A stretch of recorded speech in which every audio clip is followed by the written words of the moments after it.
तो आइए दोस्तों, स्वागत करते हैं आपका हमारे यूट्यूब चैनल पर। उम्मीद करता हूं कि आप बिल्कुल बढ़िया होंगे और बिल्कुल अच्छे ढंग से पढ़ाई कर रहे होंगे। तो क्लास 10th के विद्यार्थियों के लिए जो बिहार बोर्ड से एग्जाम देने वाले हैं 2024 में, उनके लिए मैंने ऑब्जेक्टिव क्वेश्चंस का सॉल्यूशन देना स्टार्ट किया हुआ है। तो अगर आप चाहते हैं बिल्कुल अच्छे ढंग से तैयारी करना ऑब्जेक्टिव क्वेश्चंस की, और साथ ही साथ एक भी क्वेश्चंस को नहीं छोड़ना, तो आप मेरे चैनल पर आकर के बिल्कुल अच्छे से पढ़ाई करें। ठीक है, आपको काफ़ी फायदा होगा। अब तक मैंने वास्तविक संख्या, पृष्ठ क्षेत्रफल और आयतन, समांतर श्रेणी और त्रिकोणमिति चैप्टर से मैंने ऑब्जेक्टिव क्वेश्चंस का सॉल्यूशन दे दिया हुआ है, जो प्रीवियस ईयर के क्वेश्चन है। ठीक है, अब मैं देने वाला हूं बहुपद चैप्टर का सॉल्यूशन ऑब्जेक्टिव क्वेश्चंस का प्रीवियस ईयर का।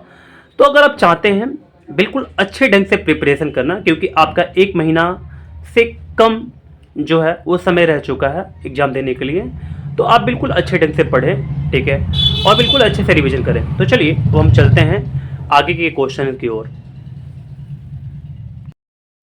तो आइए दोस्तों, अब हम देखना स्टार्ट करते हैं क्वेश्चन नंबर 46 को। यहाँ पर क्वेश्चन बोला कि द्विघात बहुपद x² - 2 के शून्यक हैं। तो मैं इस क्वेश्चन को अपने कॉपी पर लिख लेता हूँ। x² - 2 के शून्यक हैं। तो चलिए देखिए, अगर ऐसे करके बोलता है ना x² - 2 जो बहुपद है इसके शून्यक क्या होगा, तो मैं इसको 0 के इक्वल कर दूंगा। x² बराबर क्या हो जाएगा, 2 हो जाएगा। x बराबर क्या हो जाएगा, √2 हो जाएगा। तो हम लोग इसको लिखेंगे ऐसे करके, प्लस और माइनस में दोनों में। तो x इक्वल टू हमारे पास प्लस √2 हो गया और हमारे पास माइनस √2 हो गया। ठीक है, तो देखिए क्वेश्चन में 46 का जो हमारे पास आंसर हो पाएगा, यानी कि एक बार माइनस में √2 और एक बार प्लस में, यानी कि ऑप्शन नंबर बी हो जाएगा हमारा सही। ठीक है, तो ऑप्शन नंबर बी को मैं सही कर लूँगा। अब चलते हैं आगे और देखना स्टार्ट करते हैं क्वेश्चन नंबर 47 को। ठीक है, तो क्वेश्चन नंबर 47 क्या बोला, यदि बहुपद px इक्वल टू, इसको भी लिख लेते हैं कॉपी में। हमारे पास बोला कि px equal to x² - 2x - x कि बहुपद अल्फ़ा और बीटा हो, तो अल्फ़ा इंटू बीटा का मान क्या होगा। तो alpha into beta equal to जो होता है वो आपको पता होना चाहिए, c/a होता है। c हमारे पास है -6 और a हमारे पास है यहाँ पर 1 हो जाएगा। तो हम लोग अगर दोनों का कैंसिल कराएं तो यहाँ पर -6 बार में कैंसिल हो जाएगा, तो -6 हो गया हमारे पास आंसर। ठीक है, तो क्वेश्चन नंबर 47 का जो हमारे पास आंसर हो पाएगा वो -6 हो पाएगा। तो देखते हैं ऑप्शन कौन सा सही है। यहाँ पर -6 है ना, ऑप्शन बी। ठीक है, तो ऑप्शन बी हमारा सही हो जाएगा। आइए देखते हैं हम लोग क्वेश्चन नंबर 48 को। तो थोड़ा सा ऊपर करना पड़ेगा। तो आइए दोस्तों, अब हम देखना स्टार्ट करते हैं क्वेश्चन नंबर 48 को। यहाँ पर क्वेश्चन नंबर 48 क्या बोला, तो यदि बहुपद हमारे पास है x² प्लस ax - b के मूल बराबर परंतु विपरीत चिन्ह के हों, तो a का मान ज्ञात करना है। यानी कि जो इसके मूल है ना, यानी कि अल्फ़ा हमारे पास जो है और जो बीटा है ये बिल्कुल बराबर है। मान लेके चलते हैं कि ये m है और ये हमारे पास भी m हो जाएगा, परंतु विपरीत चिन्ह के हैं। तो मान लीजिए कि ये हमारे पास जो यहाँ पर m है अगर प्लस में, तो ये क्या हो जाएगा, माइनस में हो जाएगा। ठीक है, क्योंकि विपरीत चिन्ह में है ना। तो बोला ना, तो a का मान क्या हो पाएगा। तो देखिए आपको पता होना चाहिए कि alpha plus beta equal to क्या होता है, -b/a होता है। -b और बाई a हमारे पास हो जाएगा ये फार्मूला। ठीक है ना, तो देखिए अल्फ़ा हमारे पास क्या दे दिया हुआ है, आप देखेंगे अगर अल्फ़ा की बात करें तो हमारे पास m है, और अगर बीटा की बात करें तो क्या हमारे पास है, -m है, और हमारे पास यहाँ पर माइनस हो जाएगा। b हमारे पास जो दिया हुआ है वो क्या दे दिया हुआ है, यहाँ पर a दे दिया हुआ है, तो a रख लेंगे। बटे में क्या हो जाएगा, 1 हो जाएगा। ठीक है, तो चलिए इसको सॉल्व करते हैं। यहाँ पर m और -m हो जाएगा बराबर -a हो जाएगा। इस दोनों को अगर घटा लें हम तो क्या हो जाएगा, 0 हो जाएगा बराबर -a। तो जो a का मान हमारे पास आएगा वो 0 आ जाएगा। ठीक है, तो देखते हैं ऑप्शन कौन सा सही हो पाता है। क्वेश्चन 48 का जो हमारे पास 0 आया हुआ है ऑप्शन नंबर डी आया हुआ, लेकिन यहाँ पर ऑप्शन नंबर सी दे रहा, बट मैं ऑप्शन को यहाँ पर सी ही सेलेक्ट करूँगा। ठीक है, सी नहीं बल्कि डी सेलेक्ट करूँगा। ठीक है, तो चलिए ऑप्शन नंबर मैंने डी को सेलेक्ट कर लिया। ठीक है, सही। अब चलते हैं हम लोग क्वेश्चन नंबर 49 की ओर। देखते हैं क्वेश्चन नंबर 49 क्या बोला। तो देखिएगा क्वेश्चन नंबर 49 की बात करेंगे अगर, तो बोला यदि बहुपद हमारे पास x² - 9x प्लस a के मूलों का गुणनफल हमारे पास है 8, तो a का मान है। तो सबसे पहले हम लोग इस बहुपद को लिख लेंगे अपने कॉपी पर। तो x² - 9x प्लस a के मूलों का गुणनफल जो है वो 8 है। ठीक है, तो मूलों का गुणनफल का मतलब क्या, देखिए यानी कि अल्फ़ा इंटू बीटा जो हमारे पास दिया हुआ है वो 8 दिया हुआ है, ठीक है, देख सकते हैं आप यहाँ पर 8 दे दिया हुआ है, ठीक है। तो हमको ए का मान निकालना है, यहाँ पर देख रहे हैं ना आप, ए है यहाँ पर। तो देखिए आपको पता होना चाहिए कि जो अल्फ़ा इंटू बीटा का जो फॉर्मूला होता है वो सी बाई ए होता है, बराबर क्या हो जाएगा 8। तो सी का मान हमारे पास क्या है, ए दे दिया हुआ है, और यहाँ पर नीचे जो ए है ना यहाँ पर 1 दे दिया हुआ है, तो 1 रख लेंगे, बराबर 8 हो जाएगा। अगर ए की बात करें तो ए हमारे पास क्या हो जाएगा, 8 हो जाएगा, ठीक है। तो देख लीजिए हमारे पास क्वेश्चन नंबर 39 का जो आंसर आया, 39 नहीं बल्कि 49 का, तो हमारे पास ए इक्वल टू 8 आ गया। तो देखिए हमारे पास जो 8 है वो ऑप्शन नंबर सी हो गया सही, ठीक है। आइए अब हम बढ़ते हैं आगे और देखते हैं क्वेश्चन नंबर 50 को। यहाँ पर क्वेश्चन नंबर 50 बोल रहा कि द्विघात बहुपद x square plus 3x plus 2 के शून्यक हैं। तो मैं इस क्वेश्चन को लिख लेता हूँ, x square plus 3x plus 2, ठीक है, के शून्यक हैं। हमारे पास कौन कौन से शून्यक हो पाएंगे, तो देखिए इसको सिंपल करते हैं। पहले 2 एकम क्या हो जाएगा, 2 हो जाएगा, ठीक है। तो 1x स्क्वायर और यहाँ पर क्या कर लेंगे 2x प्लस 1x हो जाएगा प्लस 2 हो जाएगा, ठीक है। तो देखिए इसको कॉमन हम लोग कर लेंगे, तो यहाँ पर x कॉमन हो जाएगा, तो x प्लस क्या हो जाएगा 2 हो जाएगा, प्लस यहाँ पर 1 कॉमन कर लेंगे तो x प्लस क्या हो जाएगा 2 हो जाएगा, x प्लस 2 और x प्लस 2 यहाँ पर दोनों में कॉमन हो जाएगा, तो x प्लस 2 हो गया हमारे पास और x प्लस क्या हो गया 1 आ गया, ठीक है। तो देखिए क्वेश्चन क्या बोला हुआ है कि शून्य किसके हैं, तो मैं इसको इक्वल टू शून्य कर दूंगा, ठीक है ना, यहाँ पर शून्य, यहाँ भी शून्य, यहाँ भी शून्य। तो देखिए x प्लस 2 इक्वल टू 0 हो जाएगा और x प्लस 1 इक्वल टू भी 0 हो जाएगा, x इक्वल टू -1 और x इक्वल टू हमारे पास -2 हो जाएगा। तो -2 -1 हमारे पास आंसर आ चुका है। देखते हैं ऑप्शन में कि -2 -1 किस में है, तो ऑप्शन नंबर ए ही सही हो जाएगा, ठीक है। चलिए ऑप्शन नंबर ए को मैं सही कर लेता हूँ। अब देखते हैं हम लोग क्वेश्चन नंबर 51 को, ठीक है। तो क्वेश्चन नंबर 51 यहाँ पर देखना स्टार्ट करेंगे। देख सकते हैं यहाँ पर क्वेश्चन बोला कि बहुपद x का पावर 3 -2y का पावर 2 माइनस √3y प्लस 1/2 का घात है। तो सबसे बड़ा जो पावर होगा यानी घात होगा उसको हम लोग सही कर लेंगे, ठीक है। तो देखिए हमारे पास 3 है ना, सबसे बड़ा घात है, यहाँ पर 2 है, यहाँ पर 1 है ना, यहाँ पर एक्स वाई का पावर 0 हो जाएगा, तो सबसे बड़ा जो घात है वो क्या है 3 है, तो 3 हमारे पास आंसर हो जाएगा। तो देख लीजिए यहाँ पर 3 दिया हुआ, ऑप्शन नंबर सी में 3 है, ठीक है ना, तो ऑप्शन नंबर सी को मैं सही कर लूँगा। चलिए अब देखते हैं हम लोग क्वेश्चन नंबर 52 को। तो देखिए क्वेश्चन नंबर 52 क्या बोला, एक द्विघाती बहुपद के शून्यांकों का योग तथा गुणनफल क्रमशः 2 तथा -15 दे दिया हुआ है। तो हमारे पास अल्फ़ा प्लस बीटा जो दे दिया हुआ है वो क्या दे दिया हुआ है, यानी कि 2, और हमारे पास अल्फ़ा इंटू बीटा जो दे दिया हुआ है वो क्या दे दिया हुआ है, यानी कि -15 दे दिया हुआ है, ठीक है। तो हमको बहुपद फाइंड करना है, बहुत सिंपल क्वेश्चन है, देखिएगा। तो alpha plus beta equal to हमारे पास क्या होगा, -b/a होगा, और यहाँ पर हमारे पास इक्वल टू 2 दे दिया हुआ है, तो b/a इक्वल टू मैं लिख सकता हूँ 2/1, माइनस में यहाँ पर है ना, तो ये इधर चला जाएगा, माइनस में हो जाएगा। Alpha into beta equal to जो फॉर्मूला होता है हमारे पास वो क्या होता है, यानी कि c/a होता है इक्वल टू -15। तो यहाँ पर बटे में मैं 1 लिख सकता हूँ, तो c/a इक्वल टू क्या हो गया हमारे पास -15/1 हो गया, ठीक है। बहुपद को अगर लिखें हम लोग तो a square plus b plus c होता है, ठीक है। तो हमारे पास a इक्वल टू हमारे पास आ गया 1 एक्स स्क्वायर प्लस b की जगह पर हमारे पास जो दिया हुआ है वो क्या दे दिया हुआ है, -2 दे दिया हुआ, तो मैं इसको माइनस कर लूँगा, -2x, और हमारे पास c जो दे दिया हुआ है वो कितना दिया हुआ -15। तो यहाँ पर ऐसे करके हमारे पास बहुपद हो जाएगा, तो एक्स स्क्वायर -2x -15, ठीक है। देखते हैं ऑप्शन कौन सा सही है। तो क्वेश्चन 52 का एक्स स्क्वायर -2x -15, तो ऑप्शन बी हमारे पास सही हो जाएगा, ठीक है।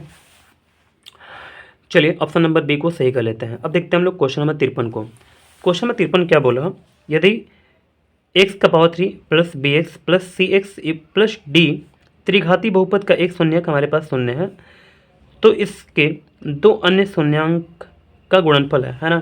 तो चलिए हमारे पास एक्स स्क्वायर एक्स का power 3 plus bx square plus cx plus d हमारे पास है, ये एक बहुपद है, ठीक है, त्रिघाती बहुपद देख सकते हैं।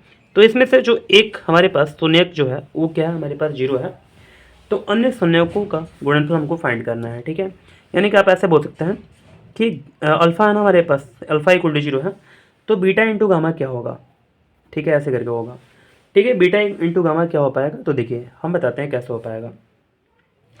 आपको पता होगा ऐसे formula, alpha into beta plus beta into gamma, ठीक है, प्लस गामा इंटू अल्फ़ा, ठीक है, ऐसे करके होता है। गामा इंटू अल्फ़ा क्या हो पाता है पता है आपको? तो इसका जो फॉर्मूला है वो हो पाता है माइनस सी बाई ए, ठीक है। चलिए, तो माइनस सी बाई ए मैंने लिखते हैं यहाँ पर। सी बाई ए होता है कि माइनस सी बाई होता है, थोड़ा यहाँ पर कन्फ्यूजन है, तो सी बाई ए ही पहले लिखते हैं, ठीक है। चलिए, तो यहाँ पर सी बाई ए हो गया। अब देखिए हमारे पास अल्फ़ा जो दिया हुआ है ये जीरो दे दिया हुआ है, ठीक है। और बीटा हम लोग यहाँ पर ऐसे करके इंटू में लिख देंगे बीटा, प्लस बीटा की जगह बीटा लिख देंगे, ठीक है। और अल्फ़ा की जगह पर यहाँ पर अल्फ़ा लिख देंगे, प्लस हमारे पास जो यहाँ पर गामा जो है, गामा की जगह पर गामा, और अल्फ़ा की जगह पर हमारे पास क्या दे दिया हुआ, जीरो दे दिया हुआ, बराबर क्या हो जाएगा, सी बाई ए हो जाएगा, ठीक है। ये दोनों मिलकर के क्या हो जाएगा, zero plus beta gamma, plus यहाँ पर क्या हो जाएगा, गामा और प्लस अल्फ़ा जो हमारे पास यहाँ पर जीरो दे दिया हुआ, तो इस दोनों गुणा करेंगे, जीरो हो जाएगा, बराबर सी बाई ए हो जाएगा, ठीक है। तो चलिए, यहाँ पर हमारे पास बीटा और गामा का जो गुणनफल होगा वो क्या हो जाएगा, हमारे पास सी बाई ई हो जाएगा। तो देखते हैं ऑप्शन कौन सही हो पाता है, ठीक है। क्वेश्चन नंबर 53 का जो हमारे पास आंसर है वो क्या हो पाता है, देखते हैं।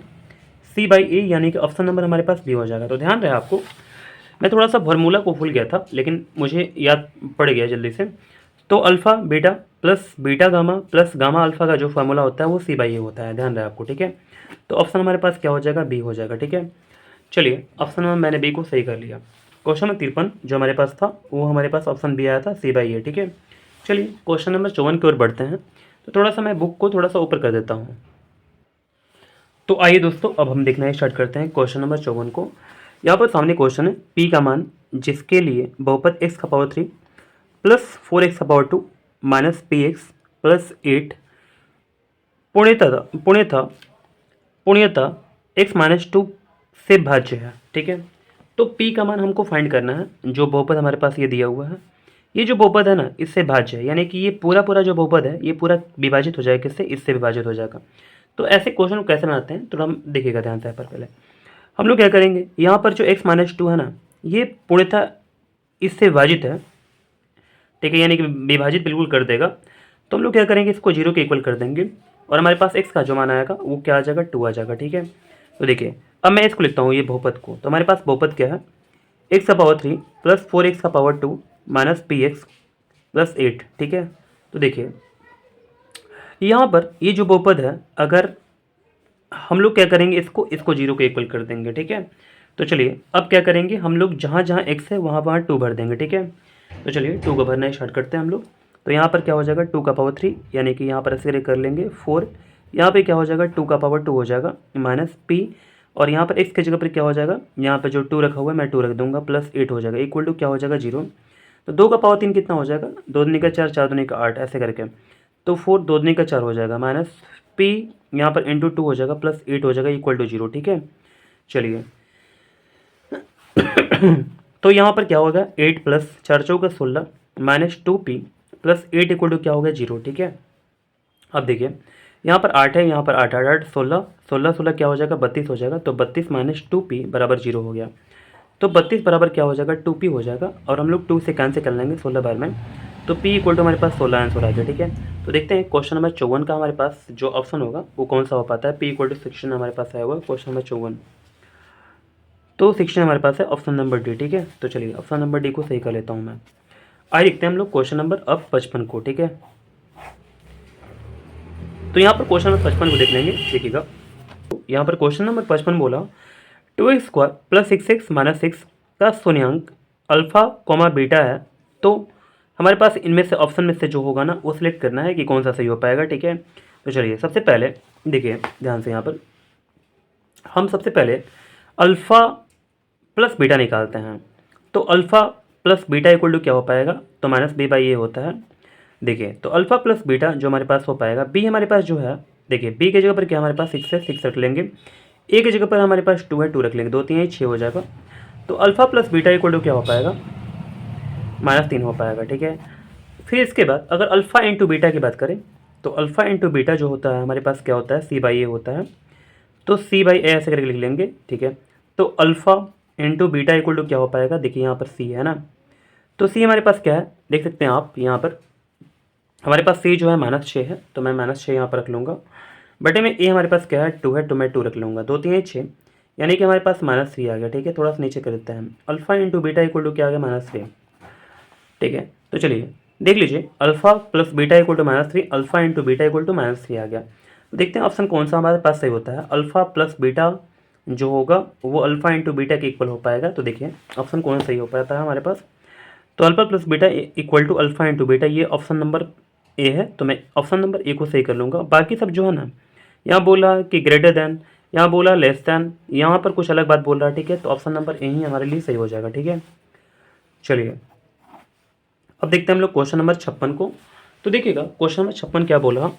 यहाँ पर क्वेश्चन नंबर 56 बोला निम्नलिखित में कौन बहुपद नहीं है। ठीक है, हमको बहुपद नहीं है ये बताना है। ठीक है, तो ये तो पहला ऑप्शन जो होगा ये बहुपद तो हो पाएगा क्योंकि x पावर 1 हो जाएगा, तो ये बहुपद है। ऑप्शन नंबर 2 जो है वो भी बहुपद जैसा लग रहा। ठीक है, आप अगर आप देखेंगे तो x पावर 2 है जो कि हमारे पास पूर्ण संख्या है, यहाँ भी x पावर 1 है जो कि पूर्ण संख्या है, ये मुझे चाहिए। तो पूर्ण संख्या है तो हम लोग बहुपद साफ साफ बोल देंगे कि ये बहुपद है, ये भी बहुपद है। तो बहुपद कौन नहीं है भाई, तो चलते हैं अब आगे देखते हैं ऑप्शन को। यहाँ पर जो बटे में है ये x है, तो इसको हम लोग बोल देंगे कि ये बहुपद नहीं है। यहाँ पर x पावर 3 है, ये भी बहुपद होगा। तो ये होगा, ये होगा, ये होगा, ये नहीं होगा। तो हमको हमारा जो आंसर हो पाएगा वो कौन सा हो पाएगा, ऑप्शन नंबर सी हो पाएगा। ठीक है, चलिए ऑप्शन नंबर सी को मैं सही कर लेता हूँ। क्वेश्चन नंबर 56 का जो हमारे पास आंसर हो पाएगा वो ऑप्शन नंबर सी हो पाएगा। अब देखते हैं हम लोग क्वेश्चन नंबर 57 को। तो क्वेश्चन नंबर 57 क्या बोला हो, यदि द्विघात बहुपद के मूलों के योगफल तथा गुणनफल हमारे पास 2, -15 है तो द्विघात बहुपद है। ठीक है, तो हमारे पास योगफल जो है alpha plus beta equal to हमारे पास क्या है, यानी कि 2 है, और alpha into beta equal to क्या है, यानी कि हमारे पास है -15। तो द्विघात बहुपद हमारे पास हो पाएगा। देखिएगा थोड़ा सा देखना स्टार्ट करते हैं। तो alpha plus beta equal to हमारे पास क्या होगा, यानी कि -b/a हो जाएगा equal to 2। Alpha into beta equal to क्या हो पाएगा, c/a हो पाएगा, यानी कि -15 हो जाएगा। तो देखिए इसके नीचे मैं 1 भर सकता हूँ, इसके नीचे भी मैं 1 कर सकता हूँ। ठीक है, तो देखिए आपको पता होगा द्विघात बहुपद का जो लिखने का तरीका होता है वो x² plus bx plus c होता है। तो मैं क्या करूँगा, हमारे पास जो a है हमारे पास 1 है, यहाँ भी a इक्वल टू 1 है, तो 1x² प्लस bx है ना। देखिए यहाँ पर माइनस जो है ना ये इधर चला जाएगा तो -2 हो जाएगा, ध्यान रखिएगा। ठीक है, तो मैं क्या करता हूँ इस माइनस को इधर कर देता हूँ। ठीक है, आप याद रखेंगे। तो हमारे पास क्या हो जाएगा प्लस bx, यानी कि b की जगह पर हमारे पास क्या है -2 है, x यहाँ पर हो जाएगा प्लस c, तो c की जगह पर हमारे पास क्या है -15 है। तो ये हमारे पास आंसर हो गया। देखते हैं क्वेश्चन नंबर 57 का ऑप्शन जो हो पाता है वो कौन सा हो पाता है। तो देखिए हमारे पास क्वेश्चन नंबर 57 यहाँ पर रहा। तो देखिए हमारे पास आया हुआ है x² -2x -15, तो x² -2x -15 जो हमारे पास है ये ऑप्शन डी हो जाएगा। ठीक है, चलिए ऑप्शन नंबर डी को सही कर लेते हैं। देखिएगा क्वेश्चन नंबर हमारे पास है 58, और 58 देखते हैं कैसा क्वेश्चन है। तो यदि बहुपद हमारे पास px equal to x² -2x + 5 के शून्य का हमारे पास अल्फा बीटा, अल्फा को हमारा बीटा हो तो अल्फा इंटू बीटा का मान होगा। तो चलिए अल्फा इंटू बीटा का मान फाइंड करना है। तो सबसे पहले बहुपद को अपनी कॉपी पर लिखेंगे x² -2x + 5। ठीक है, अल्फा इंटू बीटा क्या हो पाएगा, तो देखिएगा आपको पता होना चाहिए alpha into beta equal to formula होता है c/a। ठीक है, देखिए c हमारे पास क्या है 5 है, और ये हमारे पास क्या है 1 है, तो इक्वल टू हमारे पास क्या आ गया 5 आंसर। ठीक है, तो क्वेश्चन नंबर 58 का जो हमारे पास आंसर है वो क्या हो पाएगा 5 हो पाएगा, ऑप्शन ए हो पाएगा। ठीक है, तो चलिए ऑप्शन ए को सही कर लेते हैं। यहाँ पर हमारे पास इस वीडियो के लिए 2 क्वेश्चन और बचे हुए हैं, तो चलिए दोनों को फटाफट सॉल्व कर लेते हैं। तो देखिएगा क्वेश्चन नंबर 59 हमारे पास क्या बोल रहा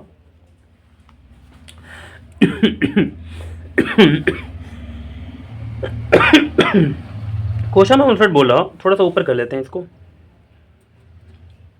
देखिएगा क्वेश्चन नंबर 59 बोला कि यदि द्विघात बहुपद हमारे पास qx equal to x² -x + 4 के शून्य का हमारे पास अल्फा कोमा बीटा हो तो अब अल्फा प्लस बीटा का मान क्या होगा। ठीक है, तो इस बहुपद को मैं लिख लेता हूँ अपने कॉपी पर x² -4 + 4 x² -x + 4 है हमारे पास, तो अल्फा प्लस बीटा क्या हो पाएगा। ठीक है, इस क्वेश्चन को मैंने यहाँ पर लिख लिया। तो alpha plus beta equal to क्या होता है -b/a होता है। देखिए माइनस की जगह माइनस रख देंगे, b की जगह पर हमारे पास क्या है -1 है, तो यहाँ पर मैं -1 भर दूंगा, बटे में क्या हो जाएगा यहाँ पर 1 हो जाएगा, a की जगह पर हमारे पास क्या है 1 है। तो देखिए 1 बटे में 1 क्या हो पाएगा, ये 1 ही हो पाएगा, तो 1 हमारे पास आंसर आएगा। ठीक है, क्वेश्चन नंबर 59 का हमारे पास आंसर क्या हो पाएगा 1। देख लेते हैं ऑप्शन नंबर सी होगा सही। ठीक है, तो चलिए ऑप्शन सी को मैं सेलेक्ट कर देता हूँ। अब देखते हैं हम लोग क्वेश्चन नंबर 60 को। इस वीडियो का सबसे लास्ट क्वेश्चन फटाफट खत्म करते हैं। देखिएगा क्वेश्चन हमारे पास 60 जो है वो बोला द्विघात बहुपदों के शून्यकों की संख्या होती है। जो द्विघात बहुपद होता है ना उसमें शून्यों की जो संख्या होती है सिंपल है, वो 2 होता है। क्या होता है? 2 होता है। अगर त्रिघात बहुपद रहेगा उसके शून्यों की संख्या क्या होगा हो पाएगा? 3 हो पाएगा। ठीक है, ऐसे करके हम लोग आंसर को देते हैं। ठीक है ना, पावर अगर 1 रहेगा, ठीक है, उसको रैखिक बोलते हैं। रैखिक बहुपद का जो शून्यक हो पाता है वो क्या हो पाता है? 1 हो पाता है। द्विघात बहुपद करने के 2 घात होता है, उसका जो शून्यक हो पाएगा वो 2 हो पाएगा। त्रिघात का क्या हो पाएगा? 3 हो पाएगा। ठीक है, तो ऑप्शन नंबर बी को मैं सही कर लूँगा। क्वेश्चन नंबर 60 का जो हमारे पास आंसर आ गया वो ऑप्शन नंबर बी हो गया। ठीक है, चलिए अब इस वीडियो को समाप्त करते हैं और उम्मीद करते हैं कि आप बिल्कुल अच्छे से पढ़ रहे होंगे और एग्ज़ाम देने के लिए रेडी होंगे। ठीक है ना, मैं फटाफट जल्दी जल्दी पूरे चैप्टर को मैं ख़त्म करने की बिल्कुल कोशिश करता हूँ। ठीक है, आप बिल्कुल एकदम लगे रहिए, मन लगा कर बिल्कुल पढ़ते रहिए। चलिए मिलते हैं हम लोग अगली वीडियो में।